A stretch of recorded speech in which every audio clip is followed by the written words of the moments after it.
Hello, my name is Greg Slobodkin. I'm with 1105 Government Information Group, publisher of Federal Computer Week and Government Computer News. I would like to welcome you to today's webcast, Detecting Advanced Threats with New Risk Score Correlation and Security Information and Event Management. Today's webcast, which is sponsored by NitroSecurity, is on an important topic. Sophisticated malware and determined insiders present dual challenges for IT security teams these days.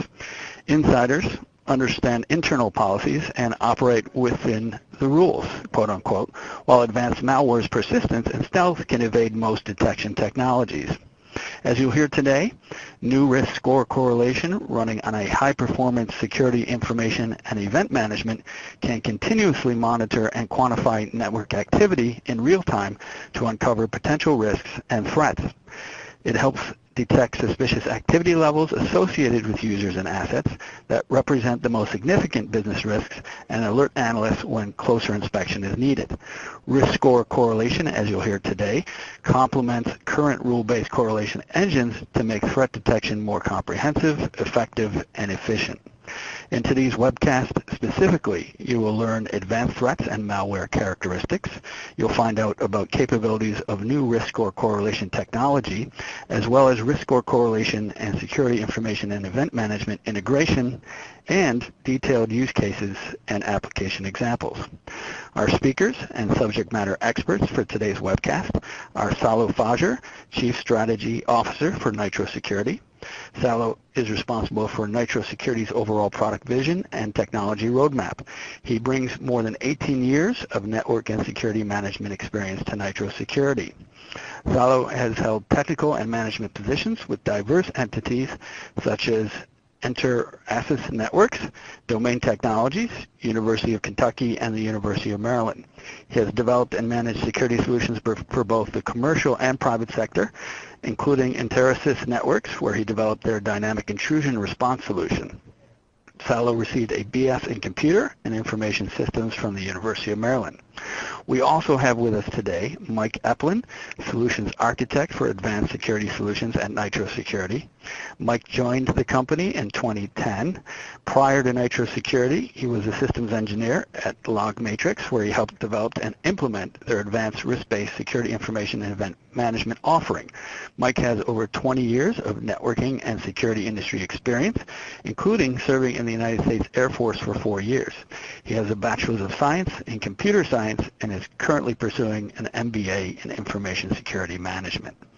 Now, before we get started, I want to go over some housekeeping items.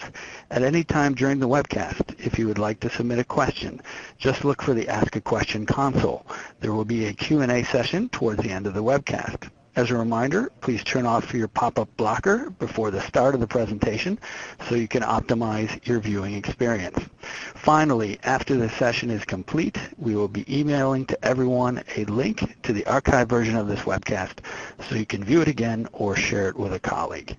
And now, I'd like to turn it over to Salo from NitroSecurity. Thank you. Thank you very much. And I would like to thank everyone for joining us today. I would like to just present to you what we'll be discussing today. Initially, a little introduction on NitroSecurity, who we are and what we're doing within the security space. Talk just briefly on a background of SIEM and correlation as it is today in the industry and how NitroSecurity manages it today. But then move into our new Nitro risk architecture, talking about how you define risk, how you use our risk score correlation, and more importantly, some use cases on how we would deploy Nitro risk within an organization. So starting with NitroSecurity, NitroSecurity provides a complete security and compliance visibility solution. The goal within NitroSecurity solution is to provide not only traditional SIEM and log management functionality, but greater visibility into your security posture, your compliance posture within your architecture and your enterprise. We start with a fully integrated SIEM and log management solution. And what I mean by fully integrated is that it is one pane of glass, one management architecture. It's not two separate products bolted on. It is one event management solution. We collect the events and allow you to then decide what to do from a full SIEM or log management solution. They're aware of each other and are fully integrated within the management platform. Beyond that, what we've done is take advantage of our scalability, which I'll talk to in a minute, and provide a set of features around SIEM and log management to give you even greater visibility into your security posture. We have unique database and application monitoring applications that allow you to take the intelligence that's in the network that's not necessarily found in logs or security events and add to your visibility. Things like what is happening within your database, transaction level forensics, application protocol decoding, not just is there Gmail running on your network, but who's sending what to whom, and allowing you to take that information and correlate it with the security events and log data that you're collecting in a traditional SIEM environment. To add a second layer of protection and remediation, we also have a fully integrated IPS solution that, again, is fully managed within the same pane of glass. The whole architecture is certified, both common criteria and FIPS, which is important for our federal customers, but it also shows the quality of the product to our commercial customers in terms of the depth that we've gone to ensure a quality product and a secure one. As a company, we're one of the fastest growing SIEM vendors in the industry. We've doubled SIEM sales over the last year and currently have well over 500 enterprise and government customers ranging in all number of verticals and sizes. Our corporate headquarters is in Portsmouth, New Hampshire. The key differentiators within the Nitro solution really come down to our ability to handle very large amounts of data very, very quickly. What we've always felt is at some point security becomes a data management problem. It's the ability for an analyst to be able to get to the data, correlate the data, and view the data in an operational, valuable time period to make that data accessible when you're doing security operations. Where compliance is the driving factor for a number of SIEM installments, it's really the need for security operations that have really taken the forefront within the SIEM environment. And to be able to really take advantage of that, you require operational access to the data. When I mean operational access, I mean real-time access to both real-time current data as well as long-term data. And so within NitroView, the NitroSecurity SIEM, which is powered by our Nitro EDB database, we really bring unmatched speed and scalability to the SIEM world. And there's really three elements to scalability. The first is collection, and we like to call it intelligent events per second or intelligent EPS. There are vendors that claim high EPS rates, but the problem is taking advantage of that data as it comes, not just writing it to disk or putting it into a repository. You have to be able to make use of that data in real time. And so what we call it intelligent EPS is being able to take large volumes of data, tens of thousands of events per second, but allowing it available for query on insert. So as soon as the data hits NitroView, you're able to analyze it to do baselining and trending and analysis. So query speed is a very important second element of scalability. Once you've collected the data, how fast can you get to the data? And NitroEDB's database is purposely designed for real-time time series data analysis, everything from baselining, trends, group bys, any type of analytical queries are a key cornerstone of our product. And so being able to get to the data as it comes in, but also being able to get to historical data in context in seconds or minutes compared to hours in other products. And then the third element that I've touched on for scalability is also the amount of data you can store. For new and existing targeted attacks that are not the everyday brute force types attacks, being able to get back to a single log or single instance weeks, months ago in relation to current events is just as important. And so being able to store billions of events in real-time access live in the database, which provides 30, 90 days, maybe 2 years worth of forensic data, is just as key as getting to the real-time data. And then features within the database, such as real-time baselining, allows us to take advantage of that historical data and provide context to the real-time data coming in. Some sample customers of where NitroView has been able to help and assist our customers in their security posture. Within the government sector, we have some very large accounts, very large flow rates and event rates, but also within the financial sector, both for compliance as well as security. For really any enterprise customer dealing with compliance issues, security threats, can take advantage of NitroView. We have some very special features designed around energy compliance, going well beyond standard NERC reporting, but true SCADA visibility and SCADA protection built into our IPS products, our database monitoring products, and so forth. So NitroView has been able to assist customers throughout multiple verticals, both large and small accounts. So as you're probably well aware and seen within your own industries and own companies, there's many reasons that people are implementing SIEMs and looking for additional operational value out of their log collection and event management. Of course, compliance is a very big driving factor to that, having to address all the numerous compliance frameworks that an organization must deal with. We're concerned about data loss, insider threats, insider mishandling of data. These are becoming key vectors that we need to manage. And things like application protocol monitoring, data leakage monitoring, database activity monitoring, these overlay traditional SIEM architectures to provide greater visibility into where your data is going and where users are sending it.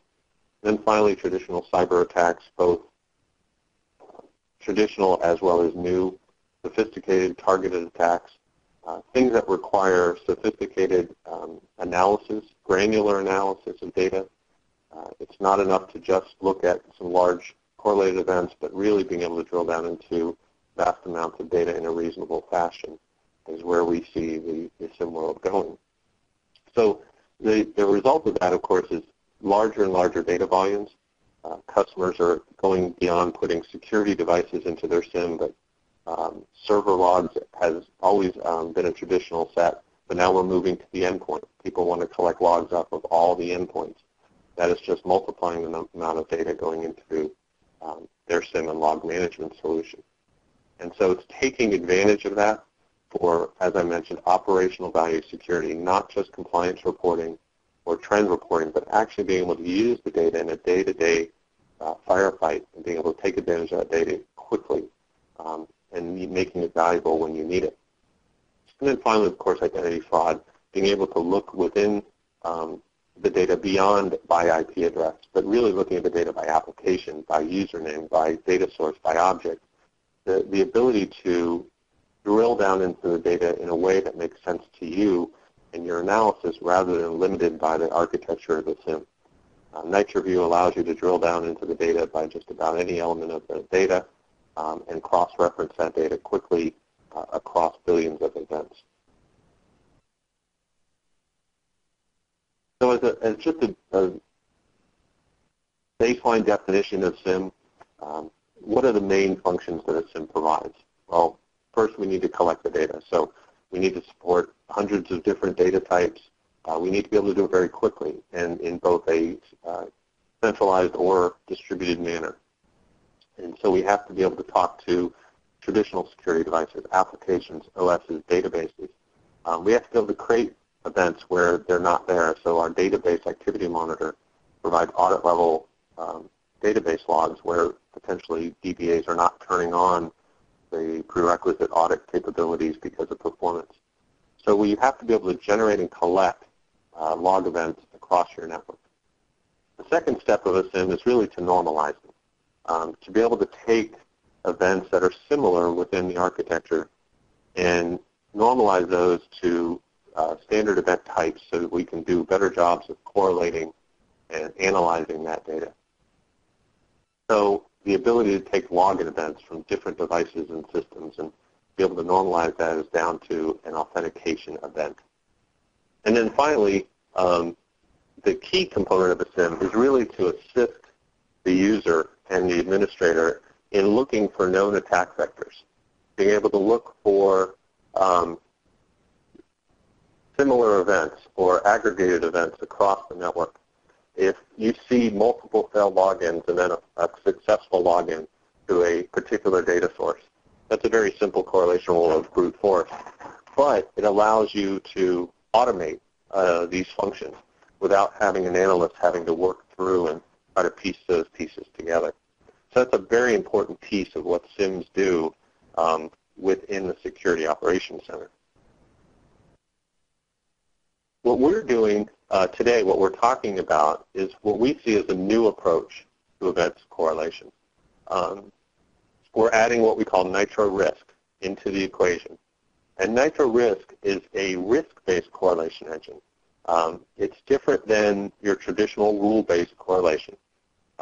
If you think about the IPS world, where that's come from, there was signature-based IPSs, and then there were anomaly detection-based IPSs looking for inappropriate flow activity, source and destinations, and so forth.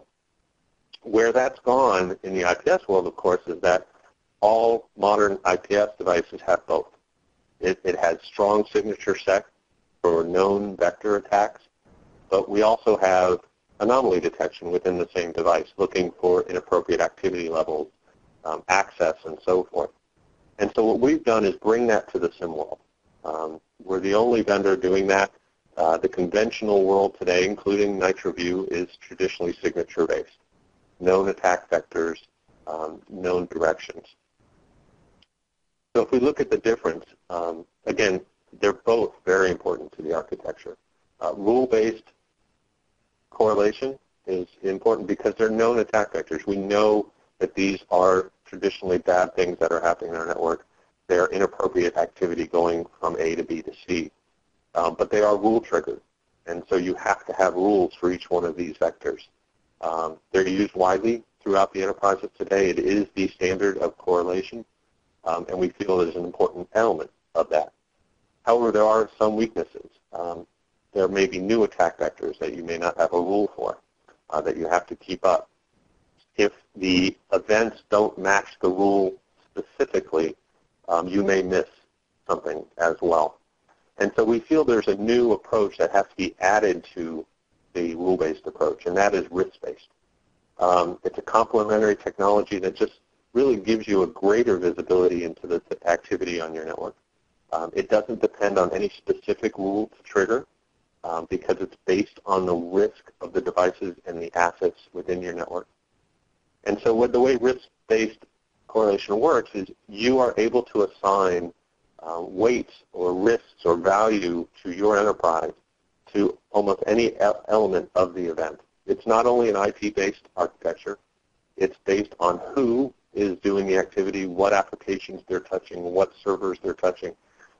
Any element of the event that you want to layer on the importance within your enterprise. And then we use those risk scores to monitor the activity of these users, of these applications, and alert you to abnormal activity increases and so forth. And because they're weighted, the elements within your network that are more critical will, of course, rise to the top sooner than others.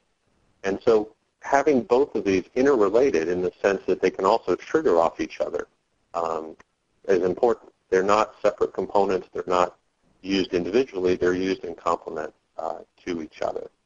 So it's a new way, a new approach that we're bringing to the SIEM space that we think will add additional value.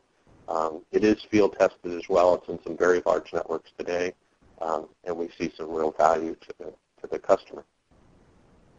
What I'd like to do now is hand off to Mike Eplin, who will walk us through the actual workings and underlying architecture of our risk scoring. Mike? Thank you, Sello, and thank you for the introduction to Nitro and our new Nitro risk correlation engine. Risk definition in the IT world is different than a standard definition for financial risk. In the financial world, there's an old adage that risk is equal to threat times the asset times the vulnerability.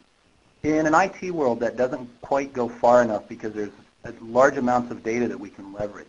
So we look at risk as more of a function of both the threat and the asset. So we can define risk as both that threat, the asset, and an actual multiplier. So multiple fields that we're going to correlate on to calculate a risk score. As we'll see later, we can also determine how much influence each of those fields has on an individual risk score. So in order to come up with a risk model, we have to be able to quantify our threats. Well, we're going to quantify these threats based on the log events, and we're going to assign scores to those events based on the data that's actually contained within those fields in the event. So if we have an event that has multiple fields in it, standard events usually contain device fields, they contain sources, destinations, they contain ports, and user information. How can we leverage that data to create a risk model? Well, we can look at the attack location. NitroSecurity references or utilizes geolocation data. So we can look at the actual source of that event. What country or what area is that coming from? We can look at the attack location as well. We can look at who's actually directing the attack. What is the actual source IP itself versus the location? What's being exploited? This would be one definition of an asset here. What servers in my environment are they actually trying to attack, or how are they trying to attack or breach that server? Maybe that's a signature. Maybe it's something based on the normalized event taxonomy. So in talking about the asset, it's a broader definition than just a server itself.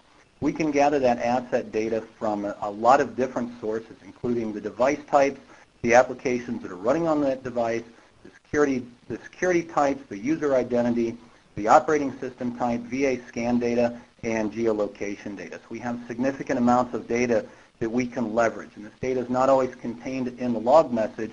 It's what a lot of times in the space you'll hear it referred to as referential data.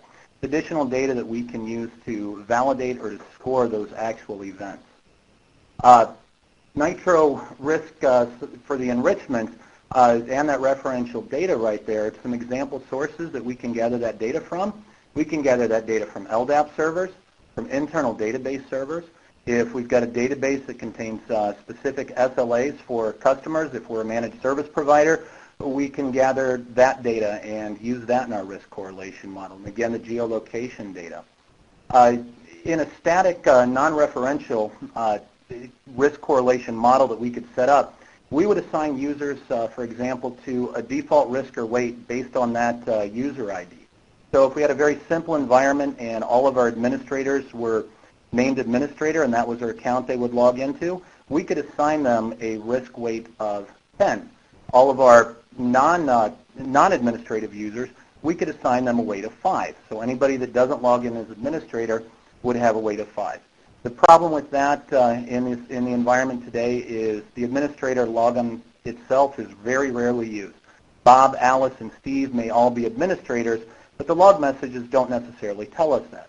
By leveraging this referential data, maybe looking up those user IDs against an LDAP source, an Active Directory server, for example, we can leverage the fact that they're assigned to that administrator group or to different groups and actually assign those risk scores based on the groups that they apply, the groups that they belong to. It gives us kind of a truer picture of what type of risk is associated with the actions that these users with the actions that these users will actually carry out. In order to actually define this and understand how we calculate risk, we have to define the risk parameters for our environment. The risk, first of all, it's never a one-size-fits-all. Every environment is different. Every business process is different. The data, the servers, the applications that every organization have vary wildly. So what we have to do is think about leveraging the information we have. And first and foremost, that obviously comes from the log data that we have. What data sources are we collecting logs from, and what can we do with that data? How is that data actually parsed and normalized? Then we can look to any external sources that we have. Maybe it's our LDAP or Radius server to gather user data out of there. If we have an asset database, we can leverage that information to look at the actual physical assets inside of our IT environment, what these servers are, what applications are running, what zones or what roles or what data these servers contain. We can leverage that data to assign certain weights to our risk calculations. We can look at vulnerability data and a possible exploit path into our network. What are our servers vulnerable to? What ports are open on our servers? And open ports give a potential access path to an attacker, so we can in turn raise the weights that we would assign to those that we will eventually use in our calculations. So we leverage this data that we have that can help us determine what level of risk is acceptable for each system or each threat. So a risk score correlation model that gets created uses one or more fields contained in the event. So it can use the source IP, it can use the destination IP, it can use the destination port, or it can use any combination of those fields, including users, application, and so on, along with any of this referential data. Now, an event can have multiple fields applied to one or more correlation managers. So there is no one-size-fits-all that Bob is, the user in this event is Bob, therefore it only applies to Bob's correlation model. We could have a separate correlation model based on the source IP and the destination port that event is targeting, and we would apply scores and weights to both of those events, to both of those events. So the way that we create them is we pair fields and values. It can be as little as one field and one value, or it can be any number of fields and values that we have access to. Some simple examples might be user and destination. Who the user is, what system or resources that user trying to access. Source and destination port. Where's that event coming from? What application or what ports on a particular server is that user or this event trying to access or possibly exploit? Maybe it can be based on the asset itself, some sort of dynamic value that we've pulled out, such as what role this server belongs to. Maybe it's a PCI server, maybe it's a human resources server. We can utilize that along with possibly geolocation data if we so desire. So really the sky becomes the limit. Then we have to determine what kind of weights are we going to use for these values. If we use a simple example like our user destination, if we think about the users, we may want to look at the fact that admin users, we may assign those a higher weight because of the privileges that they have. Their actions, whether their actions are in line with local security policy and completely benign, or possible actions that they may take that could violate those policies based on the fact that they have greater privilege inside of your network and to those applications and to those servers, their actions can actually carry a higher level of risk associated with those actions. And then we would want to define risk correlation factors for a risk impact, and the total of these impacts would be 100%. So in my user destination model, I could say I care equally about the user and the destination, and each of these impacts my correlation by 50%. I could say that my destination becomes very important to me, so it's worth 80% of that score for the event, and my user is only worth 20%, so I can modify these quickly and easily however I want. So if we take this user destination and look at it, we're going to create that correlation, and every time we get those events in memory for each unique pair of a user and a destination, it's going to actually score those events and create a correlation manager. When it's going to tell us what user's logging in to what server or what application resources. If both values are equal, again, that's at 50%, and each unique pairing is going to result in a new correlation manager score being created. So we look at a very simple example. We have Bob logging into 192.168.3.5, and he's going to have a unique score for each event that has this combination in there. Bob is the username, 192.168.3.5 as its destination. And then Bob logging into 192.168.3.4 is going to have its own score. And these scores are going to increase or decrease based on the activity levels associated with Bob in this resource. Alice logging into 192.168.3.5 or .4 would have her two individual models tracking her behavior, and applying risk calculations to every event that contains those combinations. So the risk scoring model, if we recall, risk is a function of the threat and the asset. It works for basic risk calculations. It's not always sufficient for dynamic real-time risk scoring. So that's why we take into effect the factor, which may be the threat, maybe an asset, some other type of value, times that impact factor. And we recall that the impact of each factor has to total 100%. So this is going to calculate a weighted average for every field that we have in this event. The weighted average then is added to that previous risk score. So the risk score, as there's more activity, continues to increase. Each event can have multiple risk scores because certain fields and certain combinations of those fields may apply to different risk models, and it's not defined particularly for each event, but to the values in the data that's actually contained in that event. So basically what we end up with is a living alert represented by this graphic here with continually changing scores. At the bottom of these bubbles, we have some vertical lines that increase as we go from left to right on the slide. At the very beginning, we've set a risk threshold right at our warning level. This is the lowest tolerance that this is the highest tolerance that we would consider. There's no risk involved with this combination of events. So as we start to get some events in that apply to that correlation model, we don't end up with an alert. Over time, as the number of events start to increase, we escalate from a minor alarm, and eventually when we hit our critical threshold, we ramp up and we set a critical alert for our analysts to review. Now, if the score remains static for an extended period of time, what do we do? A couple of considerations that we can look at here. What we do is simply apply a decay rate to this risk model. So in the case of, there's two ways to look at this. In one case, we could simply say that 10 minutes have passed by. We've had no activity for 10 minutes, and we could simply say, okay, this attack, this threat, this breach, whatever it might be, this risk no longer applies to my environment, and that could be reset.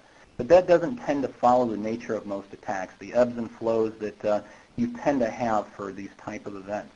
So what we actually do is we decay that score by a certain percentage after a certain time has elapsed with no event. So very simply, if we had a risk score for user destination, and if we recall Bob at 192.168.3.5, and Bob's reached a score of 500. Maybe that has already triggered an alert in our environment. We've set our decay values to 10 minutes and a 10% decay rate. So after 10 minutes, if an event does not get applied to the correlation manager, which contains the values Bob and the destination IP address of 192.168.3.5, we simply decay that score by that 10%, so now our score is 450. 10 minutes later, our score would decay by 10% again, and our score is now 405. And analysts in their risk dashboard, they're able to see these scores, they're able to track these scores, and we can chart these scores as well, so you can see where your risk profile is for this particular scenario that you would want to score here based on these users and destinations. Eventually, there will come a point in time where if there's no activity over a significant period of time and the score drops below a certain level, we'll reset the score to 0, and the new activity would start a new correlation manager and allow us to continue to score these events. So to summarize, and then we'll look at a couple sample use cases that will really clarify it. The events that are collected by the data receivers get parsed, they get normalized, and then they're routed to the correlation managers or the risk correlation managers. Those correlation managers are made up of one or more factors based on the event fields and also the lookups for using that referential data to add context to the content of that message. The referential data, again, is where we're looking at the user and we're looking at his group membership to determine what kind of risk his actions potentially could have and score it appropriately.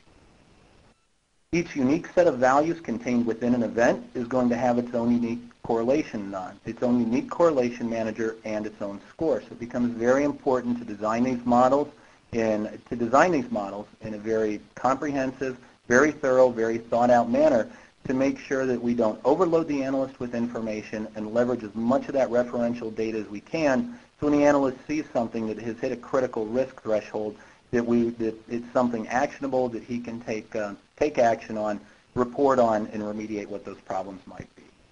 So that quick example again to review, the example of the user destination correlation. Alice and her particular destination has a score based on events where Alice is the user and 10.1.1.10 is the destination. Bob going to that same IP address or into that same server or resource is going to have his own score. And each unique instance dictates that Alice and Bob's activity using the same definition is tracked differently and as it is to differing destinations. So if Bob accesses 10 different servers, he's going to have 10 different risk scores associated with that. So what are some use cases where you can actually put this into practice and benefit from this environment? In use case 1, we can look at prioritizing insider risk with weighted correlation and event enrichment. And event enrichment is using that referential data. So let's take the scenario that we understand that not all users have the same privileges and their activity cannot be treated the same based on those privileges. So we have administrative login failures versus non-administrative login. User authentication events that we get out of most Windows systems, most Unix systems, or most applications don't actually contain the group membership of that user. So by simply looking at a raw username, we don't actually know whether he is an administrator or not. Security analysts simply cannot, in any environment, commit this information to memory since it's constantly changing. And manual verification, once I get an alert of trying to figure out if that user is an administrative user or not, it can take significant time away from other duties that they need to perform. Now, by using the enrichment lookup capabilities, we could query an Active Directory domain controller to determine what their group membership is. So the Nitro Risk Engine will actually query that server, get a list of users who belong to that administrative group. Automatically, every user in that group that shows in a log message, we're going to know that he is an administrator and assign a higher risk factor or a weight to each of those users. So each administrative user is now scored differently from a regular user. Same model could be applied to recently separated or terminated employees as well, helping to detect possible malicious activity through risk scoring as well. So if we look at the real-world example in here, and we'll use Alice and Bob again. And let's say Alice is an application administrator. Bob is simply a regular user. So we leverage this data. We've done our lookup against the Active Directory server. And all of our administrative users, we're going to assign a weight of 25 to their actions. And Bob, we're going to give him a weight of 1. His actions don't carry any weight whatsoever. Let's say both of them log into an application server, and either our security administrator or possibly through another referential data lookup to an asset database, for example, we've assigned this particular server, 192.168.3.5, a weight of 10.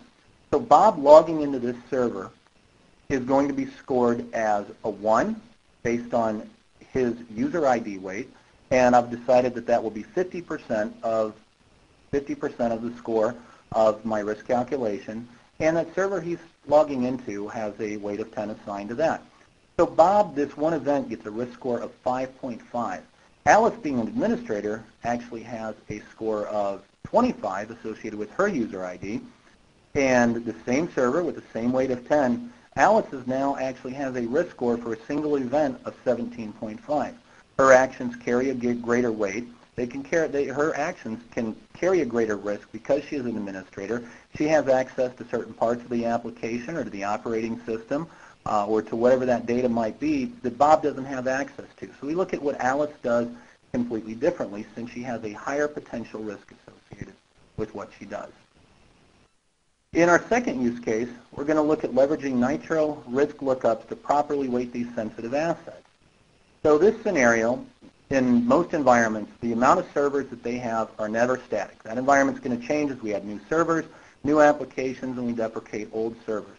And in a lot of environments, this is a constant change on a daily or weekly basis.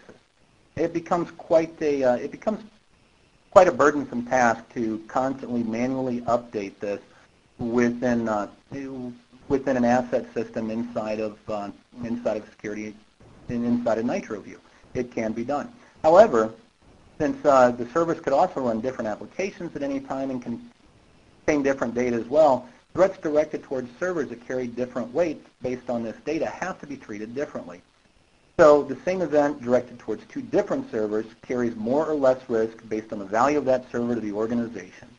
So in most cases, if we consider a laptop assigned an employee, for the most part is going to have a lower threshold, resulting in a higher risk tolerance.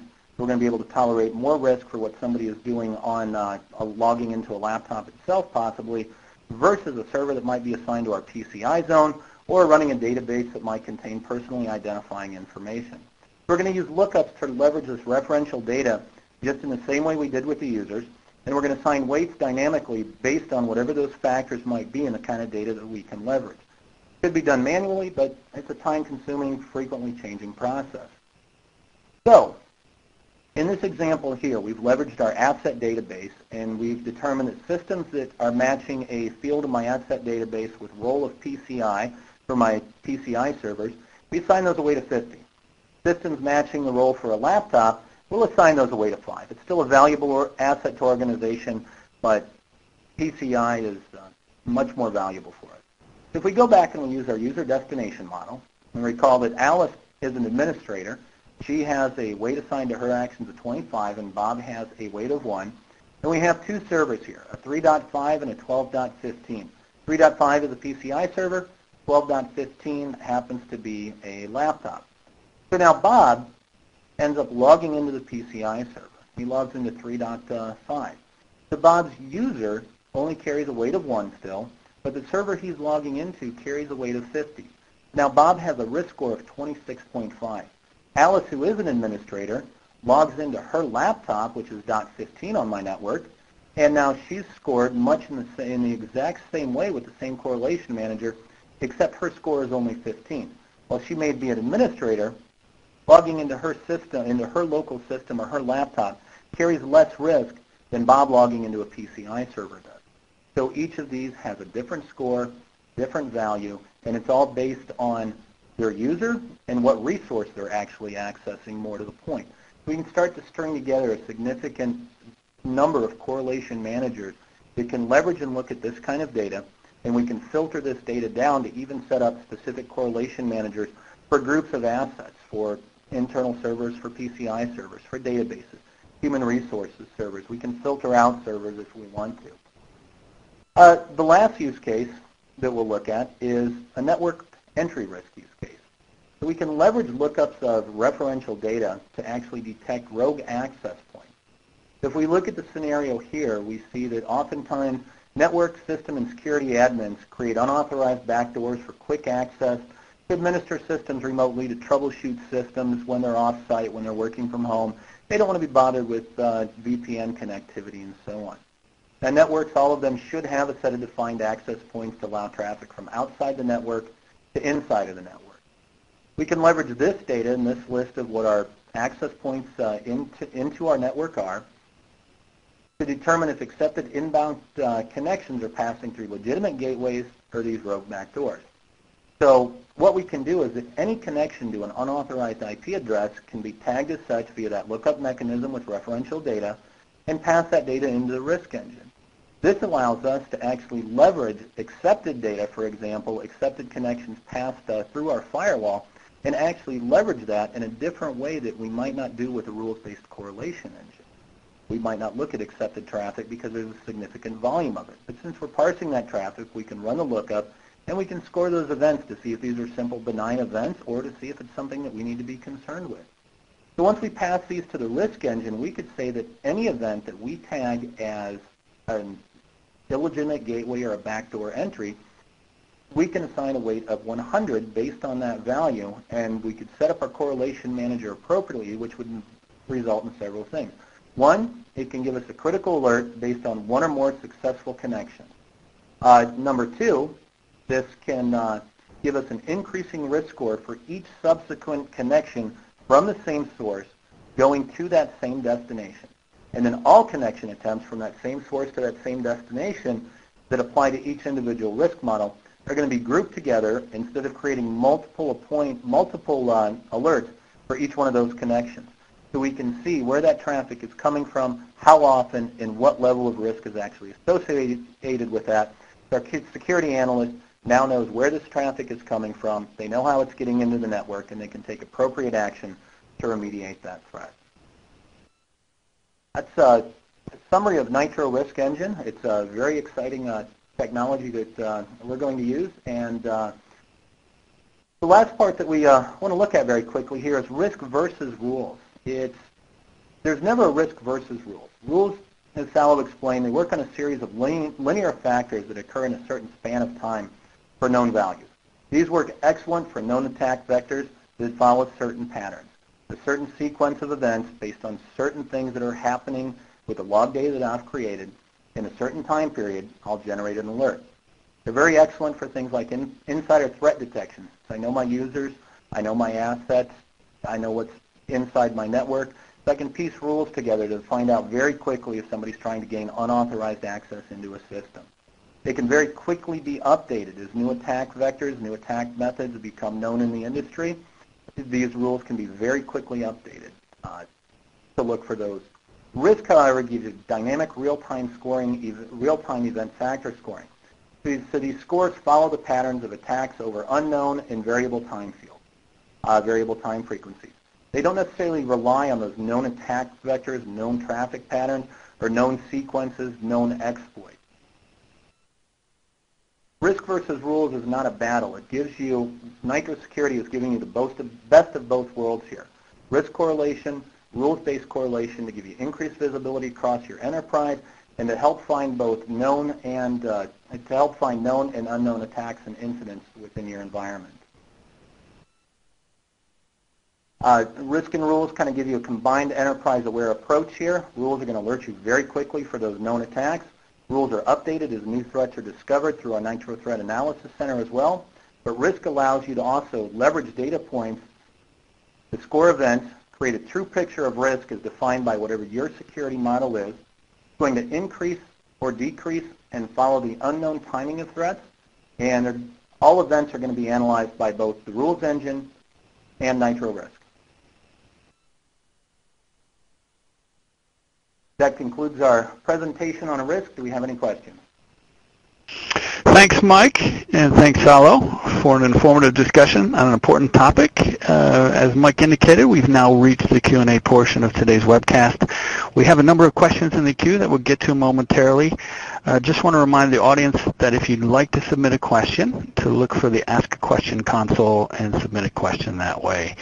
And now let's get to our first question. This one having to do with the time to implementation. Specifically, the question is, how long does it take to implement security information and event management? Salo, do you want to take a crack at that one? Sure, thank you. It's a kind of depends question, but depending on the complexity of the customization, we have seen SIEMs installed in at least up and running and showing true value in as low as a week. One of the things that NitroView has done is really focused on ease of use and implementation.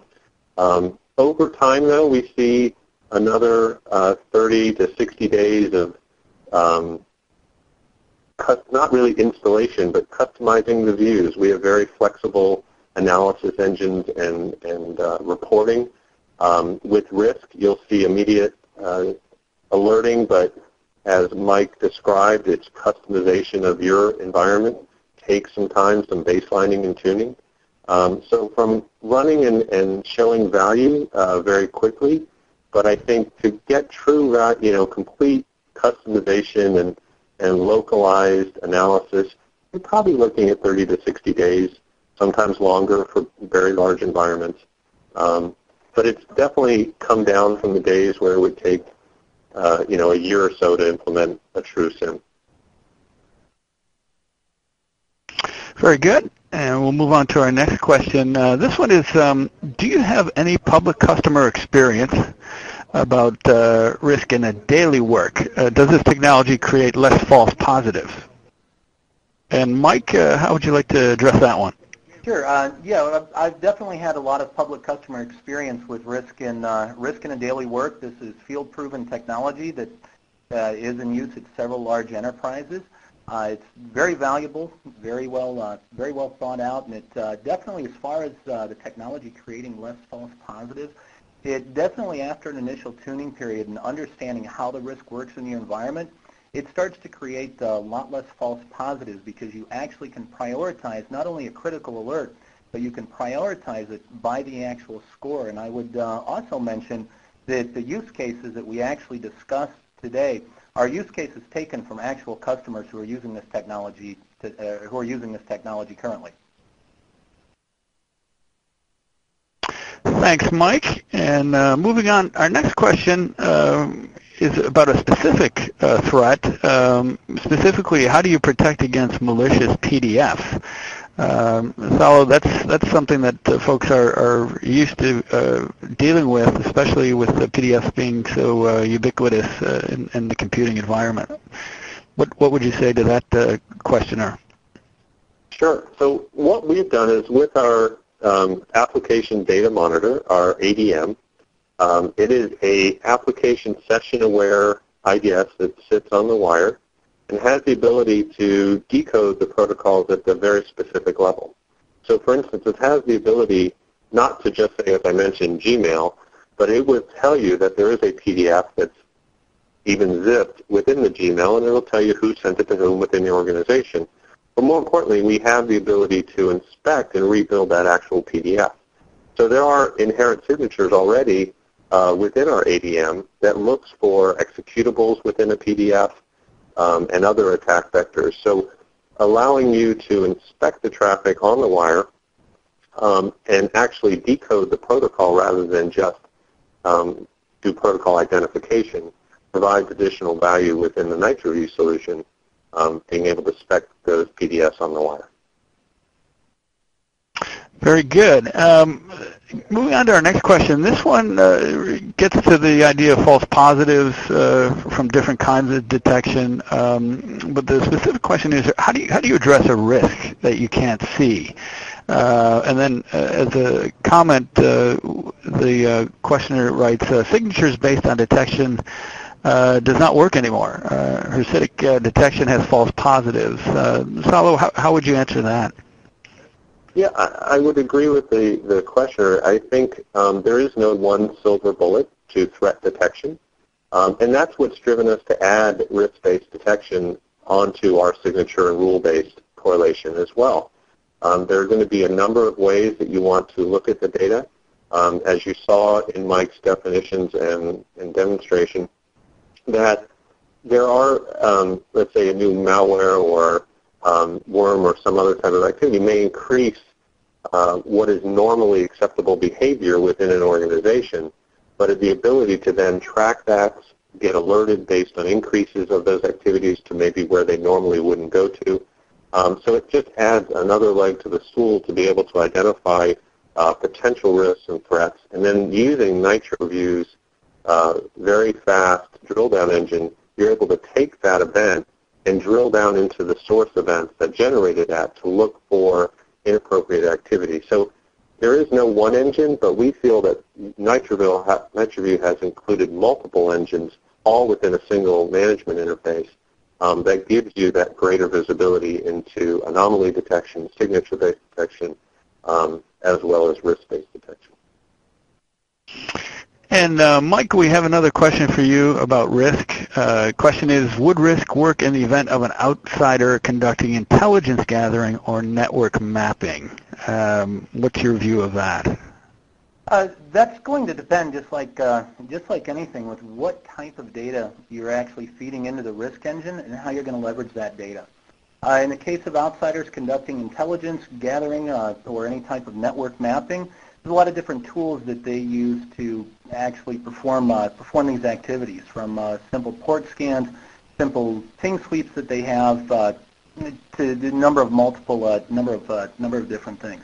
So one of the things that you can do with risk with the risk engine is you can actually find that needle in a haystack, or as a lot of people put it, a needle in a pile of needles. A lot of times this traffic may look like benign, normal traffic within your environment, especially if an attacker has gathered some type of a foothold within your environment.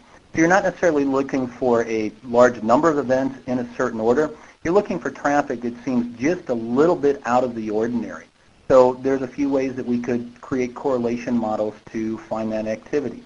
We suddenly have increase in certain destinations or certain sources talking to certain ports, or we see a spike in activity. We see certain user IDs that we don't normally see logging into certain destinations. So really, by leveraging a lot of this referential data, by actually creating risk models around certain things and tuning these risk models down so they eliminate what we look at as no normal traffic, we can start to see what in certain known signatures, we can start to see some certain patterns start to develop. And most of the time, when you look at your risk scores, you're going to focus in on those critical events, those high-level critical events that have reached a score of a certain mass.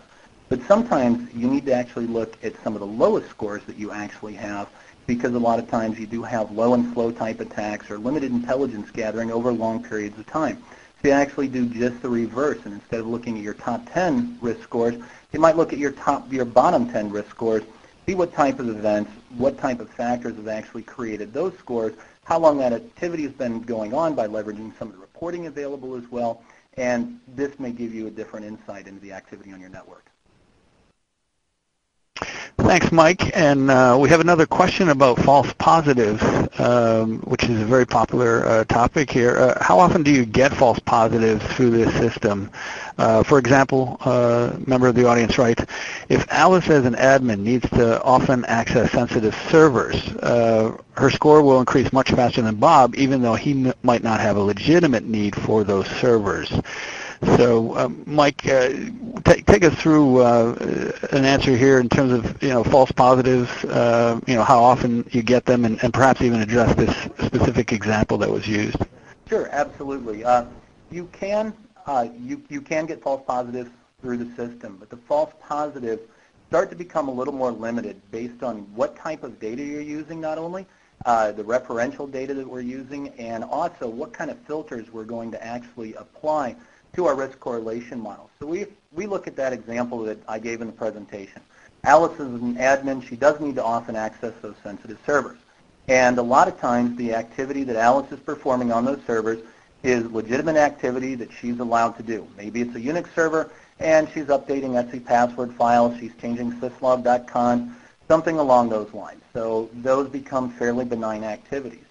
So what we do beyond that is when we look at what Alice is logging into, we look at what Alice is actually doing on on that server itself, and we can create filters based around that. So if Alice consistently initiates an SSH connection into a certain server, we don't necessarily have to flag that as risky activity. It was a very simple example that we gave, so we could apply filters to that, and we say Alice always accesses this server.